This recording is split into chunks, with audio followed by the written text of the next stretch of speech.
You've seen the best. You've seen the worst. Now here's the rest of both worlds.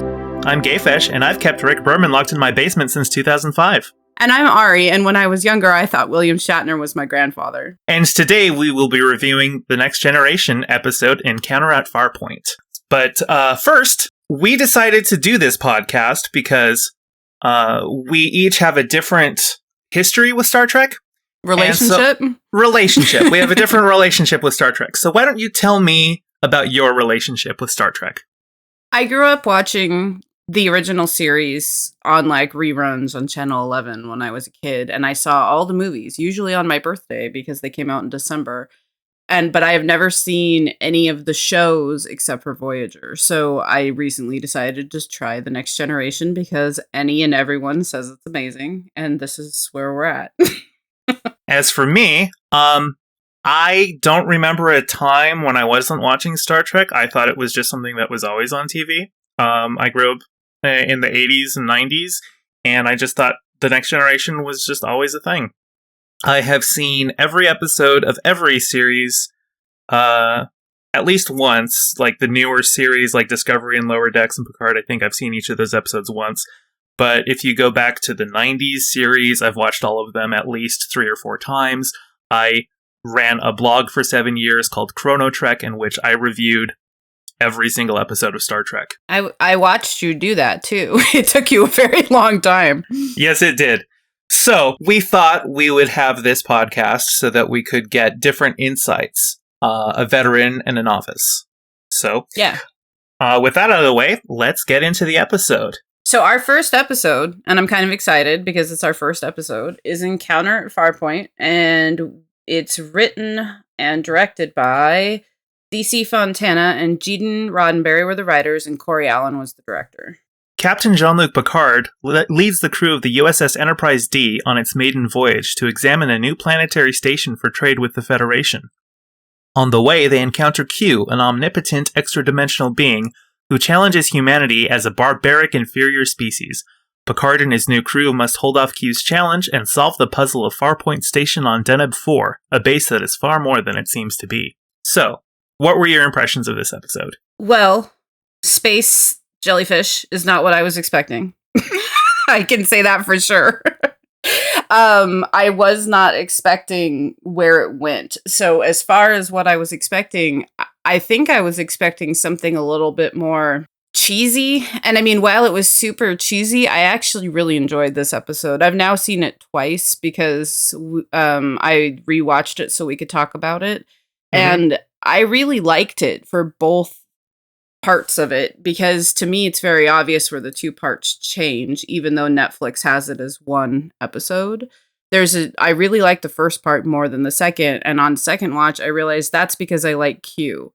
And so now I finally understand what people have been talking about for about 30 years of my life when they talk about Q.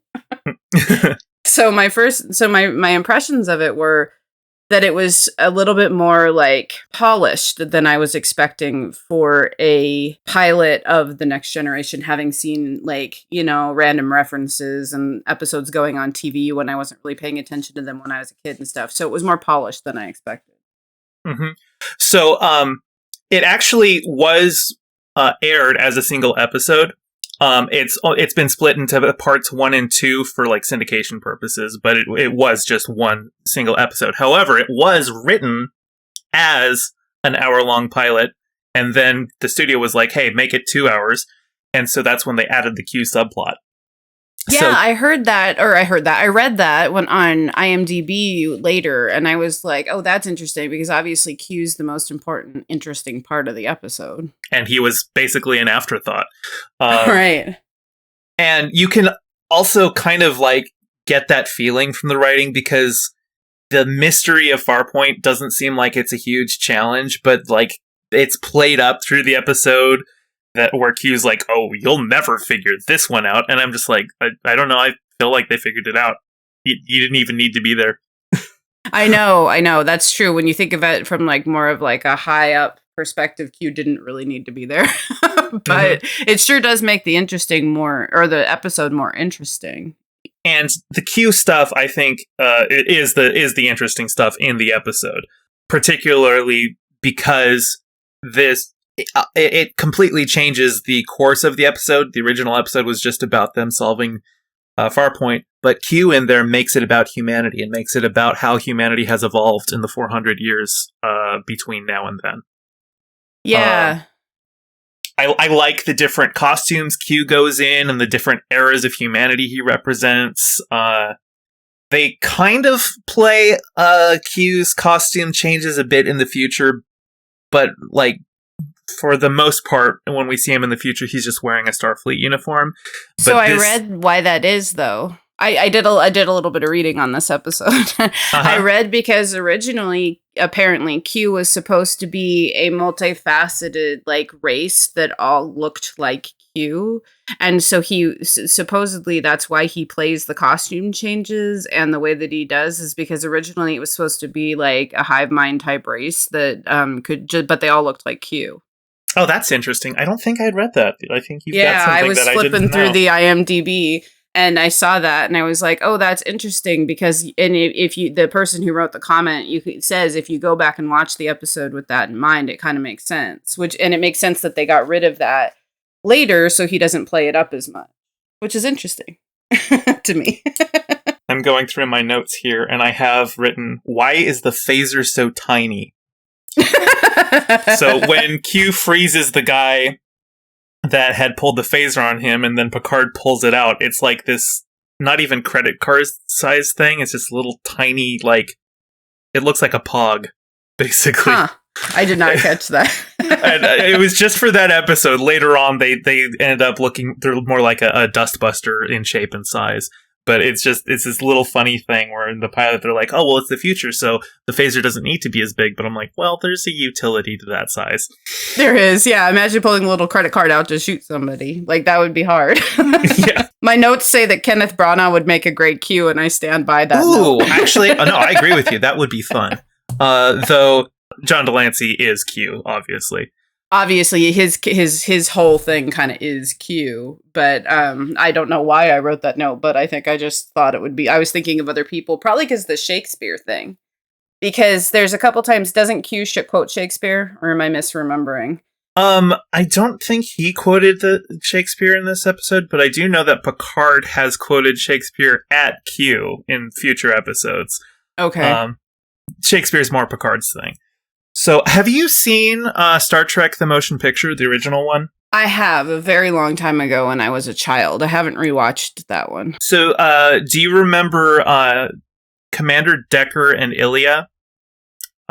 He was like, they were like the kind of the romance thing. Ilya was the shaved-headed woman who got taken over by V'ger. So, yes. Before that movie was made, they were going to make a new Star Trek show called Star Trek Phase 2. They were going to bring back as much of the original cast as they could. They weren't going to get everyone. Leonard Nimoy didn't want to come back. But they had, I think, like 12 or 13 episodes written for it, and Decker and Ilya were going to be in it. And then Star Wars came out. And they were like, oh, wait. The sci-fi is actually making like mondo bucks at the box office. Let's take the pilot and turn it into a movie, which they did. And then a couple more movies later, Star Trek 4 comes out. They're like, oh, wow, Star Trek is popular enough because of Star Trek 4. Let's make that show now. Is Star Trek 4 the Whales one? Yeah, Star Trek 4 is the Whales one. Obviously, they couldn't just bring back the original cast. They're all doing movies now. But they had these scripts handy. And so there's a lot of stuff, especially in the first season, that they are just reworked scripts from Star Trek Phase 2. And so one of the biggest plot lines that you see carried over from that original plan for Phase 2 into TNG is Decker and Ilya, who are now called Riker and Troy. Oh, okay. That makes sense, though. Yes, because like, if you go back to that movie and you see the first time Decker and Ilya see each other, you see it's like, oh yeah, they definitely had a thing going on. And then they play the exact same scene in TNG when Picard introduces Riker and Troy. Huh. Interesting. Okay. Yeah, that is interesting. Give me your impression of each character. Let's start from the top. Let's go with Picard. Why does Picard hate kids so much? It felt so forced. Like, I have so many notes to say, I'm Captain Picard and I'm a jerk to kids. That was my first impression of him was, wow, okay, so they really want to, like, drive home this concept that he hates kids, especially Wesley, so that I'm assuming he can have the character arc into Wesley being a member of the crew, but it feels so weird and forced, and it's the only thing I really remember of Picard from the episode. Other than being very good at verbally sparring with Q, he was really good at that stuff. Well, you nailed it on the head. It's the character growth. It's supposed to be him growing fond of Wesley and becoming a kind of a paternal figure to Wesley. Yeah. And you'll see that growth as the show goes on, not just with Wesley, because Wesley leaves the show halfway through, but just with kids in general. I didn't know that. Yeah. Is now a good time to talk about how I spent most of my life thinking that Wesley won a walk-on roll from Cheerios? What? Tell me that story. So growing up, I watched TV, but I didn't watch The Next Generation. But there was this contest that Cheerios had a commercial for that I would see all the time in the 90s, like win a walk-on roll in The Next Generation. And so I assumed a kid won it. And someone in my teenage years convinced me that that's how Wesley became a character on the show. But then they liked him so much that they kept him on as Wesley. But he's there in the first episode, so obviously that's not the case. But that's what I have gone my whole life thinking he won a walk-on role from that Cheerios commercial. I think it was Cheerios. And then he became a regular cast member. That's so funny because Will Wheaton was one of the most famous people in the original cast. Like, right. See, I figured that out later when I was like, wait, Stand By Me. Yeah. Yeah, no. Will Wheaton and LeVar Burton were like the celebrities going into this show. Everyone else was kind of an unknown. So that's funny. Yeah, no, I for about 20 years. I mean, it was like my mid 20s or late 20s, mid 30s maybe, where I finally just asked someone like, so did he win a walk-on role? Because I don't understand the timeline between this and Stand By Me then. So yeah, I thought for a long time he was the Cheerios walk-on kid. Mm-hmm. So that was my first impression of him, is that he wasn't the Cheerios walk-on kid, because this is the first episode and he's in it. Well, I just mentioned him, LeVar Burton. What are your thoughts on Geordi? I cannot stop singing Reading Rainbow in my head every time he's on the screen. But I think he's hilarious, because I think it's this first episode in Encounter at Farpoint, but Beverly Crusher is kind of like messing with his Kanye glasses, and he's like, see you later. I was like, come on, that has to be deliberate, like just his humor or whatever, right? My mom had a hair clip that looks just like Geordi's visor, and I would wear that the banana all the clips time. from the 80s. Yeah. I'm pretty sure they just did that. And here's a really funny thing. LeVar's vision was reduced by about 80% when he wore those things. So he was practically blind. So he's a seeing man putting those things on to be blind, to play a blind man who puts those things on to see. Yeah. Yeah. There is a point, though, and I don't think it was this episode, so once we're talking about first impressions, but I died when I was watching it, because he said, I think it's The Naked Now, he says something like, I've never seen a rainbow. And I was like, come on, brain. No, don't sing the Reading Rainbow song, but it happened anyway, you know. So, the Geordi, who else are we missing? Riker, I mean, the man just exudes charisma. I don't know what to say about him other than he just seems like he's in control of things all the time, because he's got this, like, suave kind of debonair attitude about him. I don't know what to say beyond that, other than he seems like he knows what he's doing. One thing that I noticed that they did with this cast specifically is they very much wanted to break away from TOS, where it was very obviously one main character and everyone else was supporting. Right. And yes, that's very why, much so with Captain Kirk, yeah. And that's why they established Riker not letting Picard go on away missions, because they wanted somebody else to go out and do the adventures. Picard is the main character of the show, obviously, but he's the captain of the ship. His place is on the bridge, so he should be staying on the bridge. Yeah. Also, I think they wanted the captain to have more of a paternalistic, authoritarian vibe to him rather than the roguish Kirk. So they put all the roguish bangability tropes into Riker. And I think it works much better because you can't have somebody who's like chasing girls all the time captain a ship. Like that was one of the things that like I felt like I don't remember the original series that well, but I remember like it felt like it got them into trouble on a regular basis, you know? I think Kirk's sexual exploits kind of get played up in pop culture. And it was certainly more something that he engaged in like the later seasons. But especially the first season, like they really just wanted his love interest to be Yeoman Rand. Even then he was always just Kirk isn't even as like maverick as pop culture plays him. Like he was very much he wasn't the shoot at the hip cowboy that pop culture has in mind for him. He was actually just like a very good Starfleet officer. I think the reason that we have that impression as like pop culture goes, though, is because the moments that stand out to us are the moments where he's being that guy. Correct.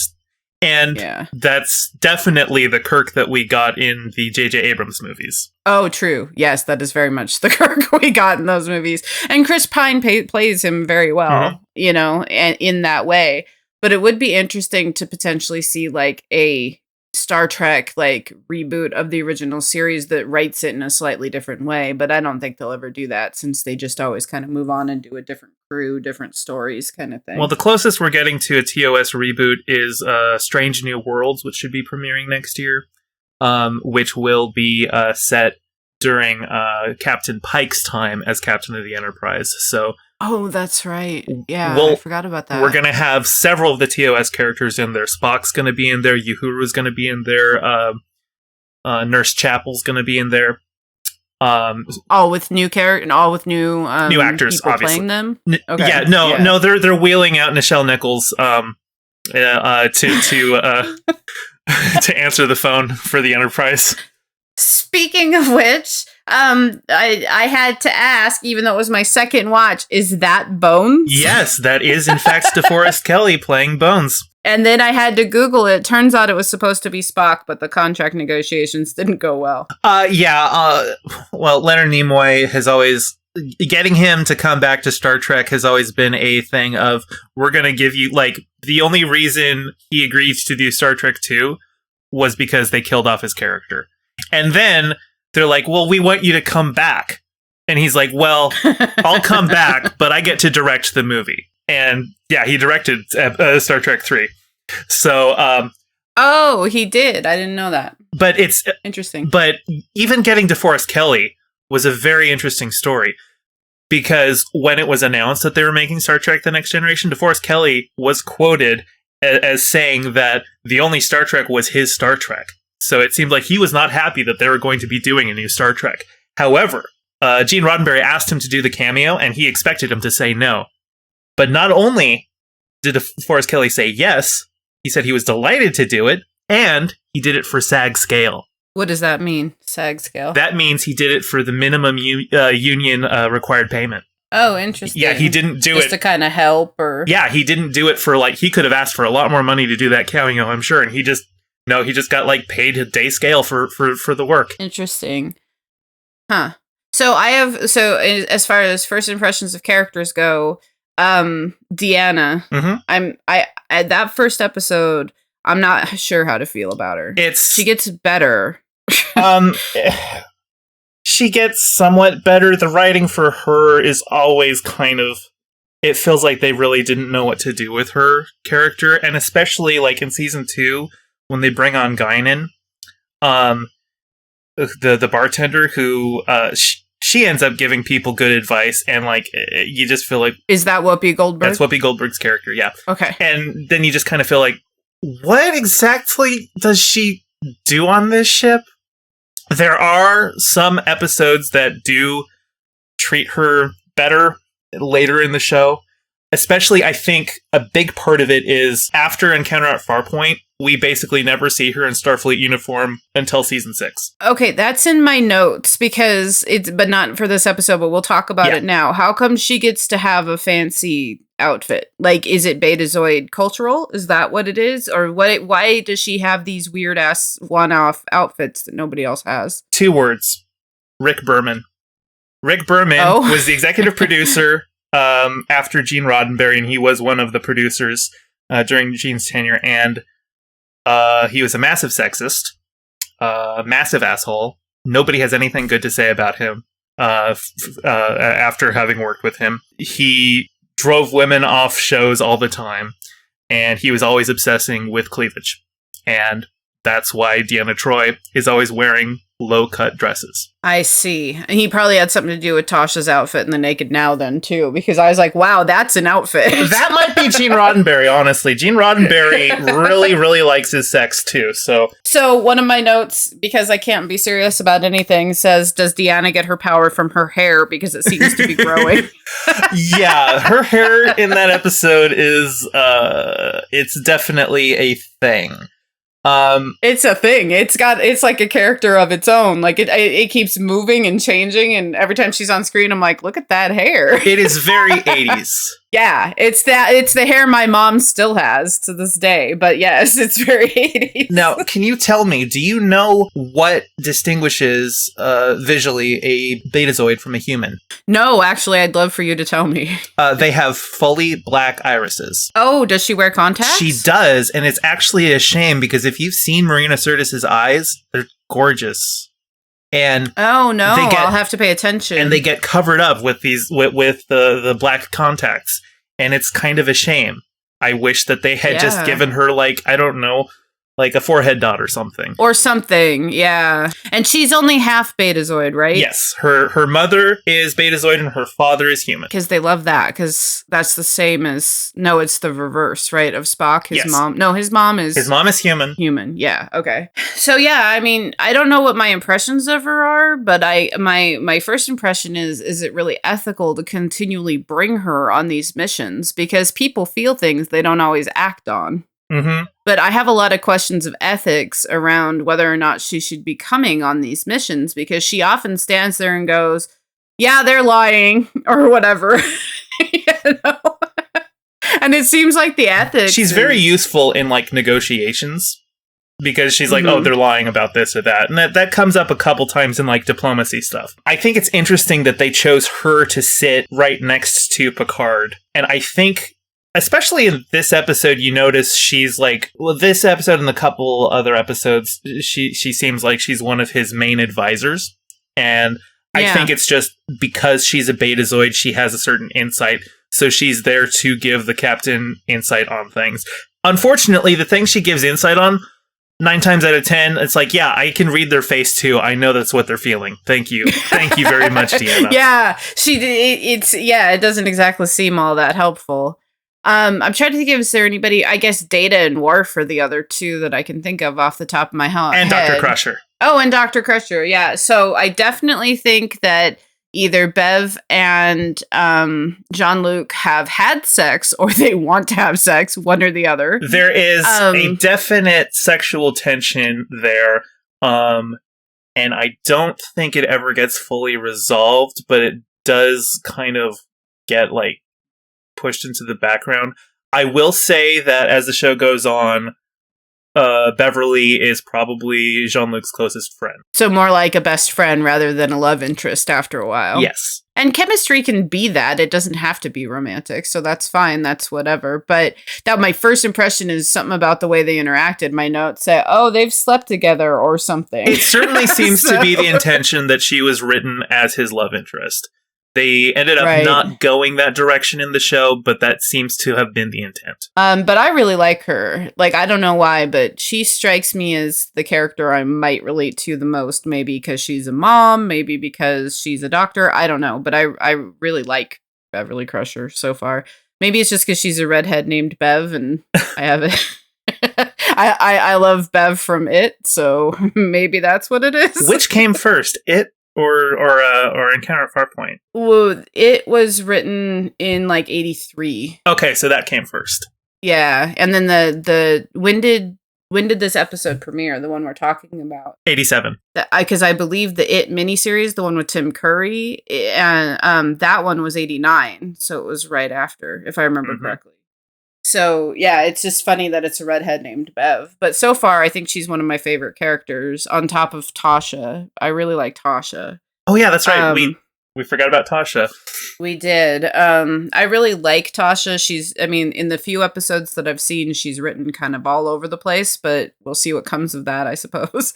And, but I really like her. I like that she's kind of like a tomboy and kind of like, go get 'em, like, I can do this. Like, I'm specifically thinking of Code of Honor when she says, I can do this. I'm a trained security officer. Yeah. And I guess my first impression, I do have it written in my notes somewhere, that I say something like, if she's a security officer, why is she constantly leaving the Enterprise? But maybe I don't understand what a security officer is supposed to do. Well, they're guards. I mean, in the original series, they were the red shirts that would always die. Those were the security officers. Those were the security officers? Okay. That's right. An interesting thing about Tasha, though, originally she was supposed to be Hispanic. Gene Roddenberry kind of wanted that fiery Latina thing going on. And he actually was inspired to create the character because he had seen the movie Aliens. And he really liked the character of Vasquez. And he actually wanted to hire that actress to play her until he found out she's not Latina. She's Jewish. Oh. Interesting. Yeah, so Vasquez was kind of a brown face in that movie. I see. Yeah. It was the 80s, everyone was doing it, I guess. It's true, though. I mean, yeah. Weird. Okay, that's interesting. That kind of explains some of the background, because I can kind of see Vasquez in Tasha. So, and I think originally Marina Sirtis had auditioned to play Tasha. And I think I think Denise Crosby had auditions to play Deanna.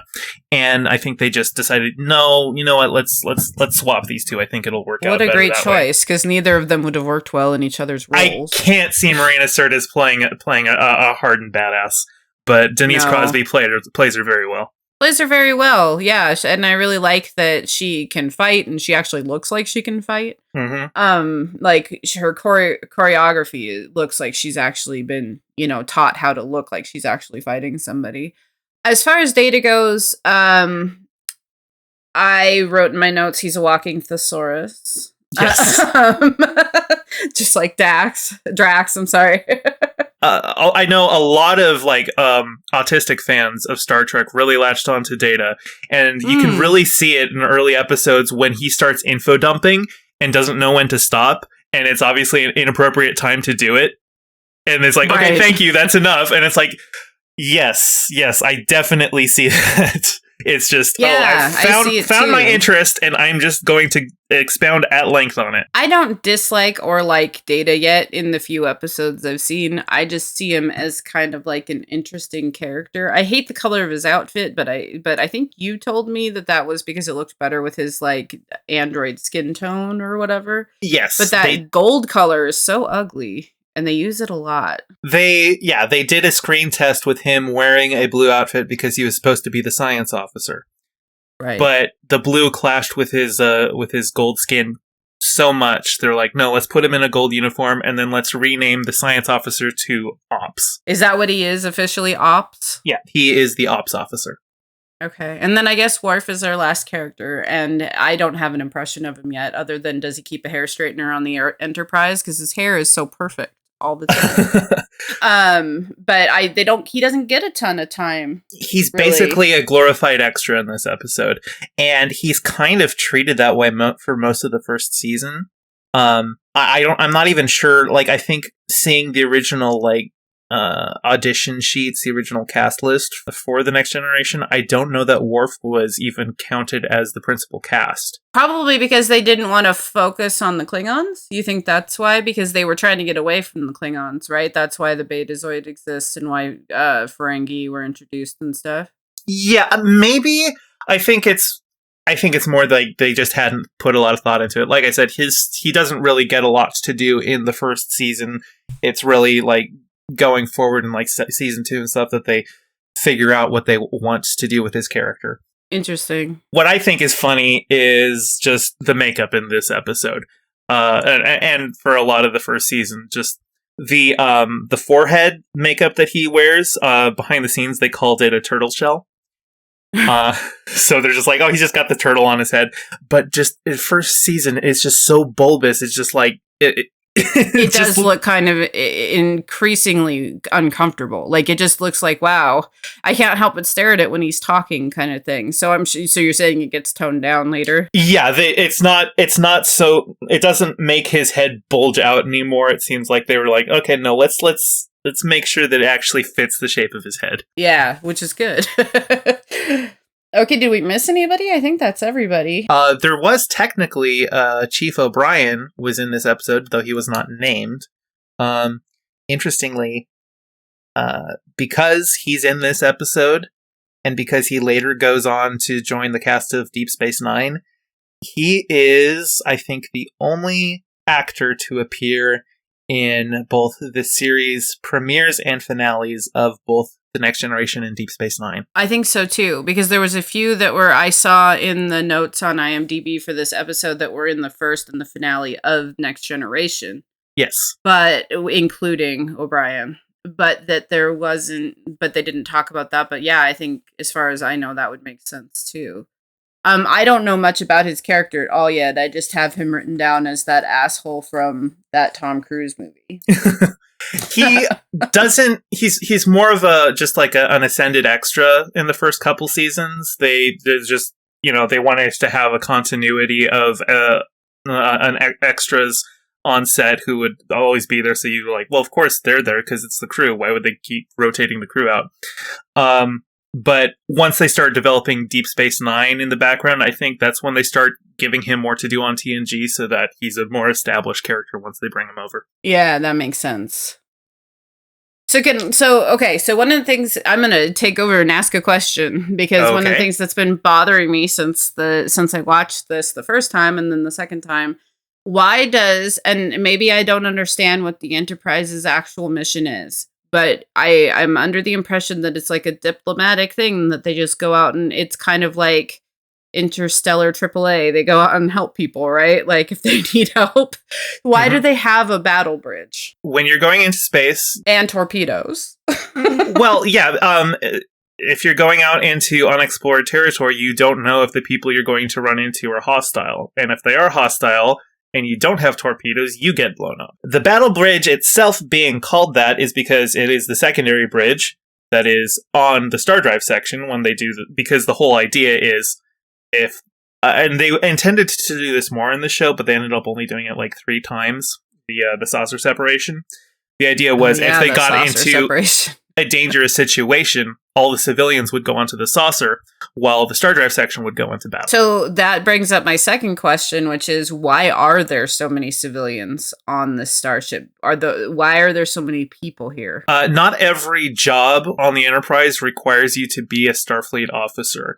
There are a lot of scientists and historians and people just with different expertise that they would bring on for different things that wouldn't necessarily need to know starship operations. And also, people are allowed to bring their families aboard. Oh, families. That makes sense. That's why Picard mentioned they've given me a ship with children, because this is basically a luxury liner of Starfleet. I think there's like 1,000 people aboard. Families. Basically, it's like a small flying city. Interesting. While they're doing missions.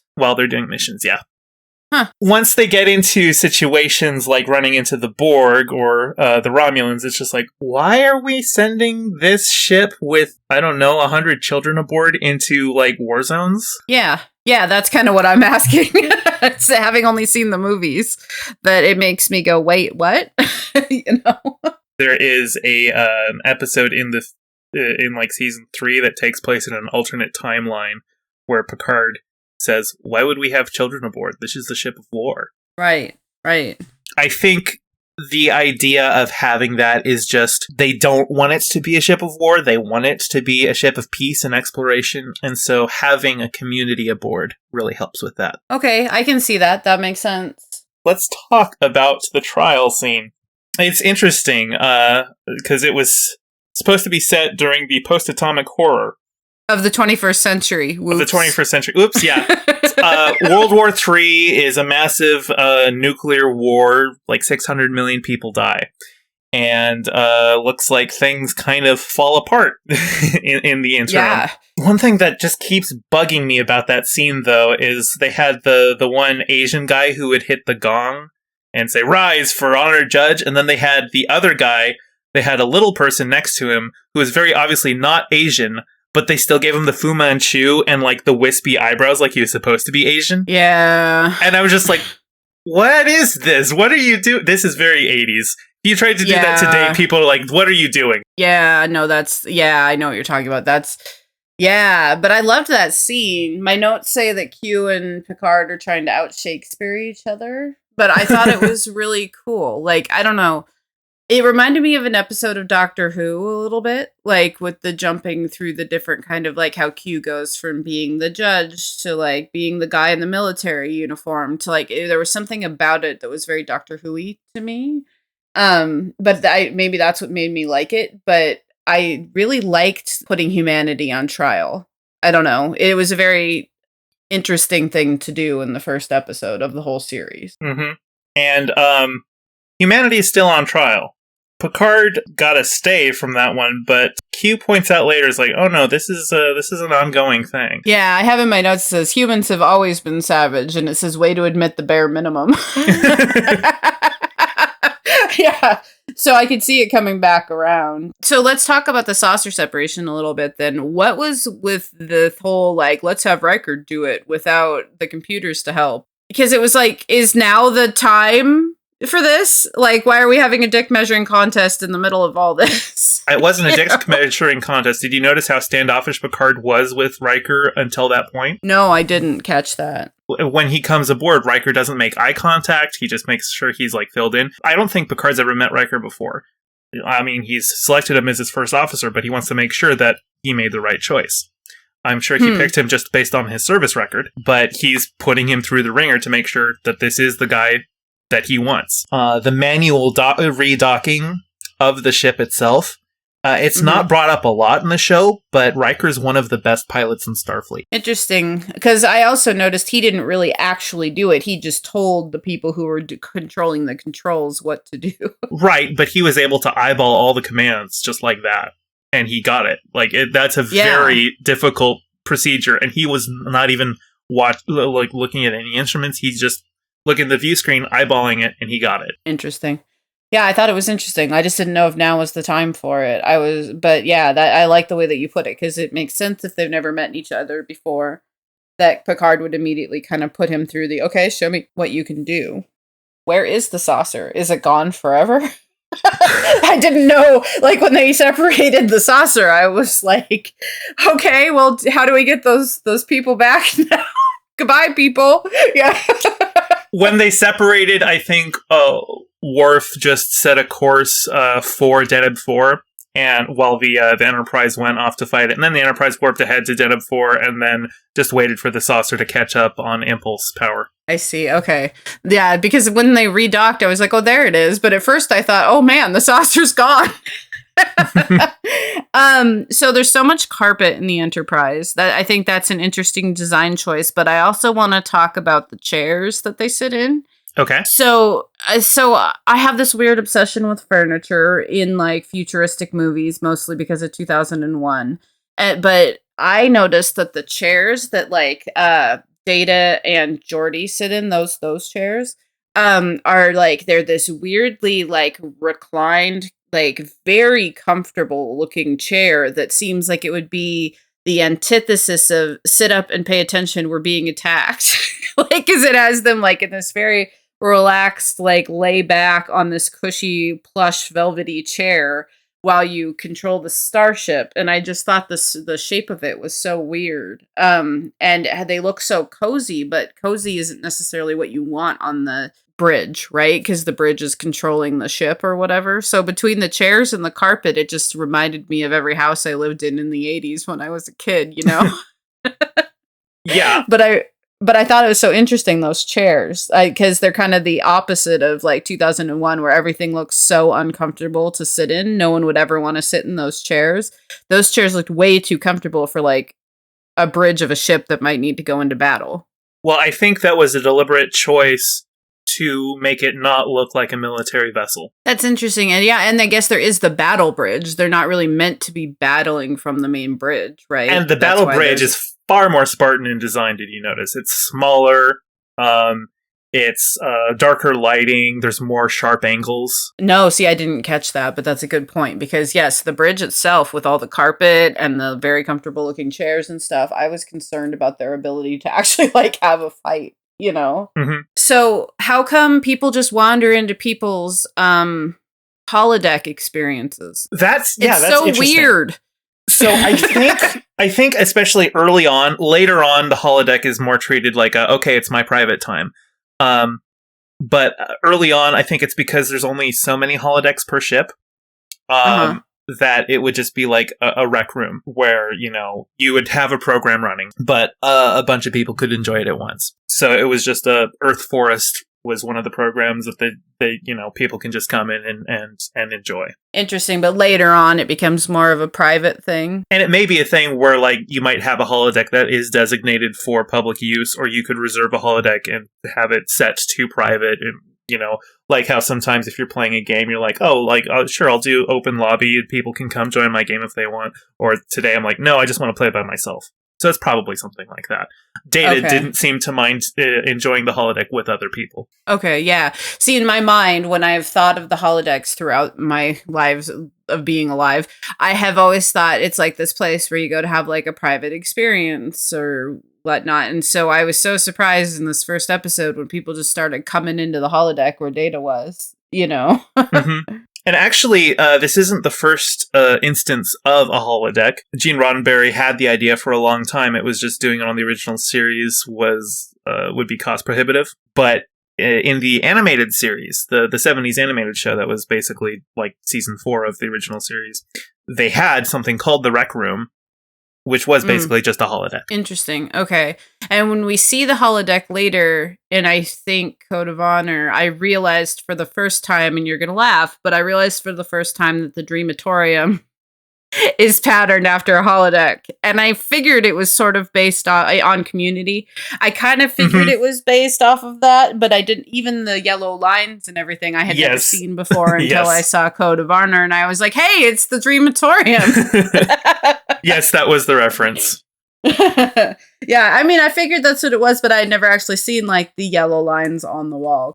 I mean, we haven't really talked about the plot of the story, but I mean, the plot itself was kind of basic, you know?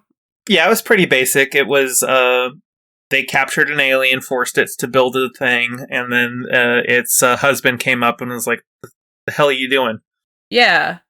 Yeah, just like Godzilla. I had it in my notes that they had color-coded the jellyfishes. They were pink and blue, because you gotta make sure... No, that one's the girl jellyfish. Oh, were they color-coded? They were color-coded. That's so funny. I thought when I was watching it, I was like, oh, Q wants to sleep with Picard, but more importantly, the jellyfish wanna, oh, wait, they are.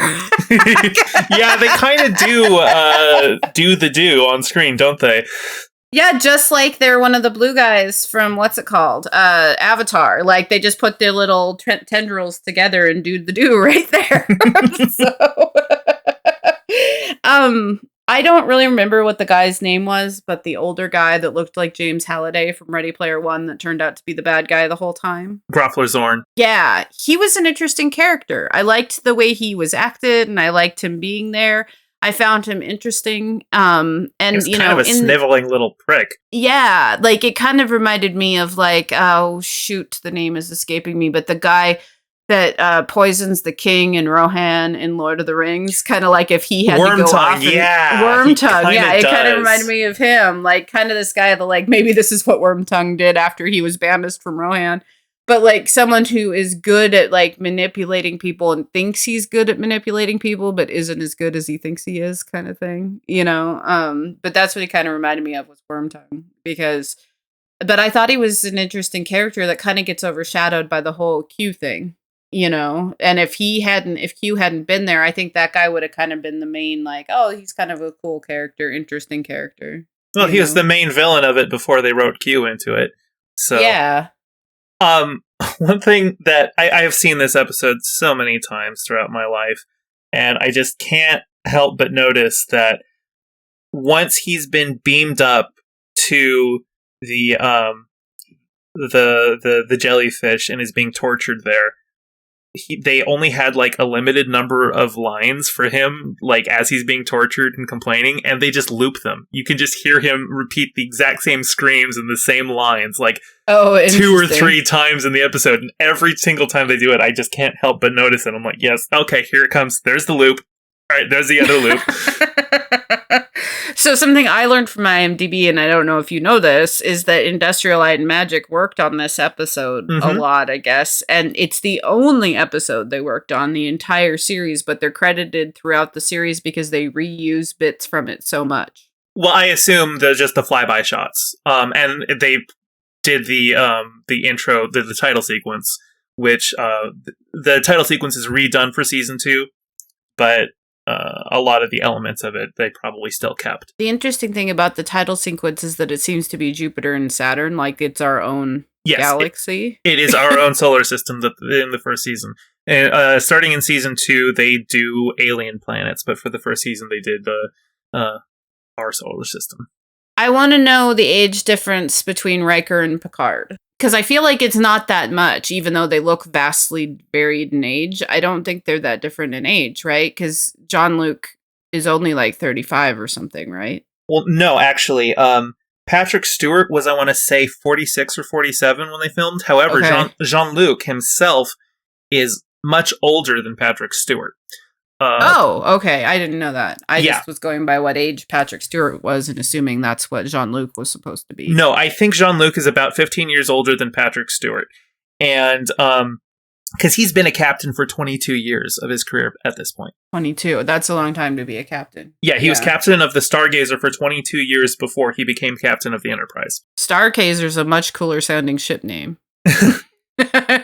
I've never really liked the Enterprise, but Stargazer, you said? Stargazer. I kind of like that one. Yeah, and we'll see that. We'll see the Stargazer in a future episode. Oh, cool. But yeah, I think it's just that because Patrick Stewart went bald so young, he looks, at least back then, he looked older than he is.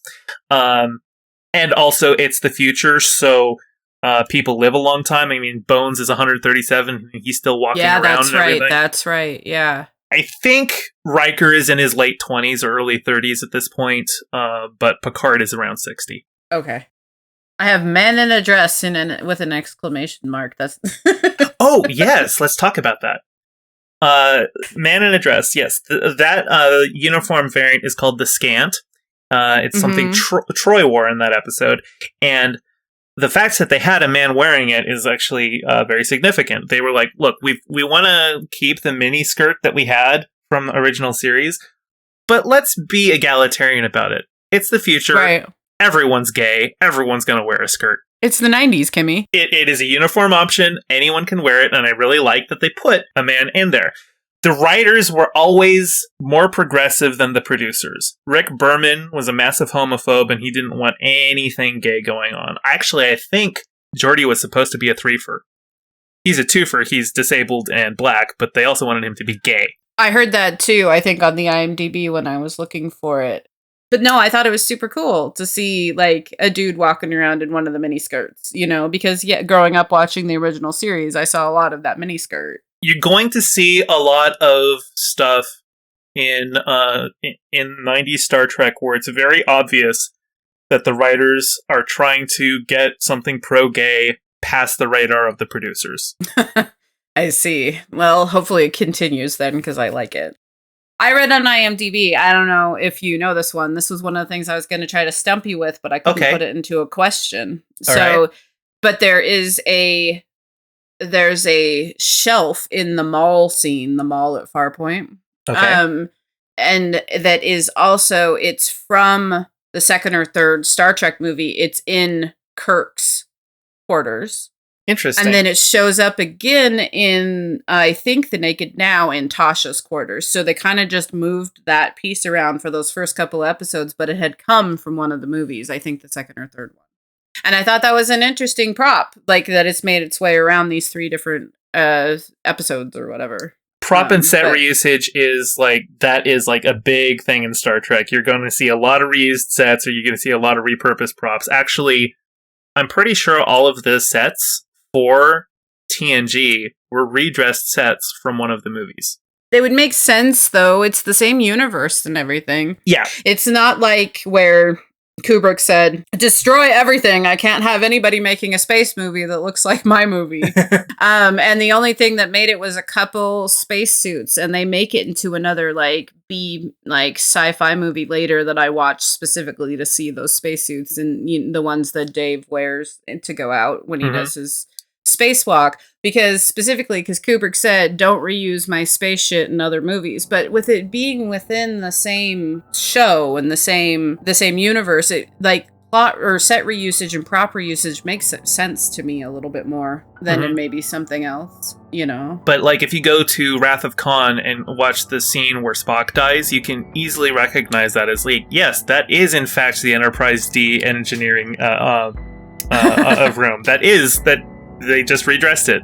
It's got the big vertical pipe running through it and everything. Yeah. I should rewatch the movies when we're done watching the show, because I haven't watched them for a very long time. It'd be an interesting thing for me to rewatch. Thanks for joining us today. I'm Ari. And I'm GayFesh. And until next time, live long and prosper. Thank you for listening. You can find more episodes on Apple, Spotify, and wherever you get your podcasts. We're on Twitter @RestBothWorlds. Join our Patreon at patreon.com/restofbothworlds for bonus content and hear your name at the end of each episode.